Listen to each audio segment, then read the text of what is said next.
নমস্কার, আশা করছি আপনারা সকলেই খুব ভালো আছেন। একটা নতুন ভিডিওতে আপনাদের সকলকে স্বাগত। তো আমি আজকে নতুন রেসিপিটি স্টার্ট করা যাক।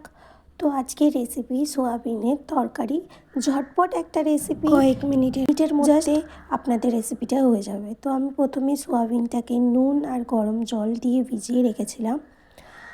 তারপর টমেটো পেস্ট করে তেল গরম করে টমেটো পেস্ট, আদা আর কাঁচা লঙ্কার পেস্ট দিয়ে ভালো করে নাড়াচাড়া করে কষিয়ে নেব। কষানো হয়ে গেলে লঙ্কা গুঁড়ো, হলুদ গুঁড়ো আর যে জলটা ছিল সেই জলটা দিয়ে ভালো করে নাড়াচাড়া করে নিয়ে ওর মধ্যে সামান্য পরিমাণ চিনি দিয়ে, আমার এখানে টমেটোটা একটু কম হয়ে গেছিলো, আর একটু দিলে আমার মনে হয় যথেষ্ট ভালো হতো। তো যাই হোক, খেতে খারাপ হয়নি, ভালোই হয়েছিল। দিয়ে নুন দিয়ে ভালো করে আমি একটু কষিয়ে নেব। কষিয়ে নিয়ে ভালো করে এবার ফুটতে থাক, ততক্ষণ আমি ধনেপাতাটা কুচিয়ে নিই। দিয়ে এখানে একটু গরম মশলা অ্যাড করে ধনেপাতাটা দিয়ে ওটাকে সিন ফুটিয়ে নেব, ফুটতে দেব।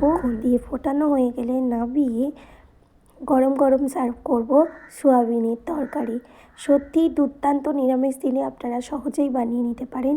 তো আজকের মতো